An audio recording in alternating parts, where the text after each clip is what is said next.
ሰላም ቤተሰብ እንዴት ናችሁ? እንግዲህ በብዙዎቻችሁ ጥያቄ መሰረት በራሴ የቲክቶክ አካውንት መጥቼላችኋለሁ። ብዙዎቻችሁ የቲክቶክ አካውንት ክፈጂ እያላችሁ ነበረ። ስለዚህ ፎሎ እያደረጋችሁ ቤተሰብ ሁኑኝ፣ ላይክ እያደረጋችሁ እንዲሁም ፎሎ እያደረጋችሁ ፋሚሊ ሁኑኝ። በጣም ወዳችኋለሁ። ንግስቷ ግሬስ ሩታ እንግዲህ በቲክቶክ መጣላችኋለች። እንግዲህ ንግስት ያልኩት እኔ አይደለም እናንተ ናቸው የማዳም ቅመሞች። አትስደቡኝ። በነገራችን ላይ አሰላሙ አለይኩም ወራህመቱላሂ ወበረካቱ። ውድና የተከበራችሁ የተወደዳችሁ የቻናሌ ቤተሰቦች እንዴት ናችሁ? ደህና ናችሁ ወይ? ሰላም ናችሁ?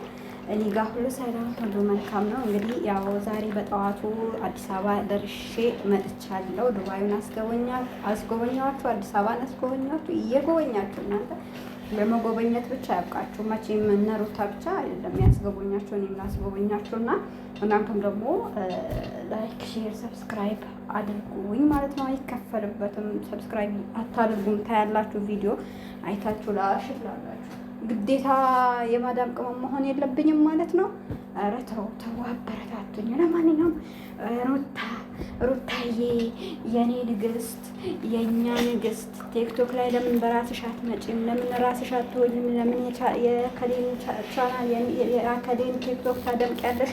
በራስሽ ለምን አትመጪም ስትሏት ነበረ ማለት ነው። እንግዲህ በሰፊው መታለች። ዛሬ ደግሞ በአዲስ ነገር ጠብቁ ከአብርሽ ጋር ማለት ነው።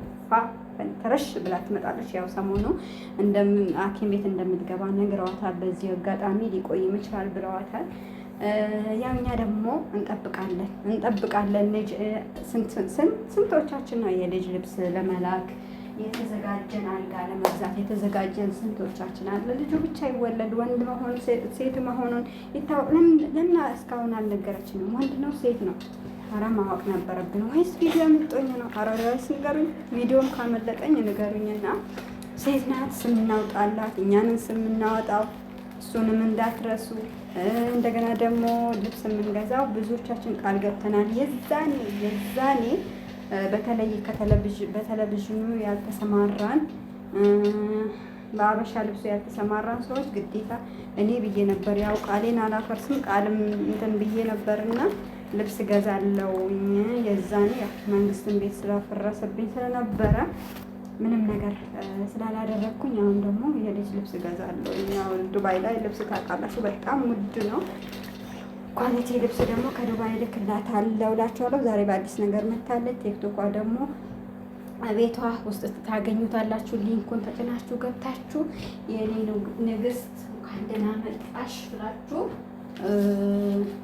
ተቀበሏት በጭብጨባ ማለት ነው። እስከ ምናምን ገብታለች። እስከ 30 ሺህ ምናምን ገብታለች። 100 ሺህ አስገቧት ቲክቶክ ማለት ነው። ምክንያቱም ያው ቲክቶክ ላይ ከመጡ ደግሞ ማስታወቂያ ይሰራሉ። ቲክቶካቸው ካደገ ይብላኝ ለኛ ለማዳም ቅመሞች ቲክቶክ ፎሎ ለማያደርጉን ዩቲዩባችን ለማያሳድጉልን የማዳም ቅመሞች ይብላኝ ለእናንተ። ተው ግን ተው እርስ በራሳችን አሁን ሀቂቃ ቲክቶክ ብትከፍቱ በጥሩ ሁኔታ ሀገራችሁ ስትገቡ የራሳችሁን ስራ ታስተዋውቁበት አላችሁ። ሲቀጥል ደግሞ ማስታወቂያ ትሰሩበት አላችሁ። ብዙ ነገር ያኔ ክህሎት ያላችሁን ታስተዋውቁበት አላችሁ። ሚዲያ በነገራችን ላይ ቀላል አድርጋችሁ እንዳትዩት እና ደግሞ በየቤቱ እንደ ውሻው ገብተን ውው ከምንል የኔ ኮሜንት ለምን ላይ ካልተደረገም የኔ ኮሜንት ለምን እንደዚህ አልሆነም ከማለት የራሳችን ቻናል ብናሳድግ ቲክቶክም ሆነ ምንም ይሁን ብናሳድገው ጥሩ ነው ብዬ አስባለሁ። እኔ ለማገዝ ዝግጁ ነኝ። ዩቲዩብም መክፈት ከፈለጋችሁ ቲክቶክም ከፈለጋችሁ ግን ጥሩ ስራ ከሰራችሁበት ማለት ነው። ያው በማዳም ቤት እስከምንወጣ ድረስ እንደዚሁ ፍትፈታ ካልሆነ በራሳችን የምንሰራው ነገር የለም። ግን ሀገር ስንገባ የራሳችን ስራ በኦንላይን የሚሸጡ ነገሮች ከሆኑ ምናምን ነገር እንሰራበታለን፣ እናስተዋውቅበታለን ማለት ነው። ስለዚህ የራሳችንን ቻናል ለማሳደግ ሞክሩ። እኔ ሰውን እንትን አትበሉ፣ እንዳትደግፉ፣ እንዳታዩ ምናምን አይደለም ግን ከራስ በላይ ንፋስ የሚባል ነገር አለና ከራሳችሁ ወቁ። ሀቂቃ እኛ በማዳም ቤት ቁጭ ብለን የሆነች ትንሽ በቃ 50 ሺህ 40 ሺህ ምናምን ስናገኝ ብዙ ነገር ይመስለናል። አይደለም ወላሂ። ምክንያቱም ብዙ ነገሮችን እያጣን ነው። እድሜያችን፣ ናፍቆትን፣ ብዙ ነገሮች እያጣን ነው እያገኘ ነው ያለ ነው። የምናገኘው ራሱ ብዙ የሚሆንብን ለምንድን ነው?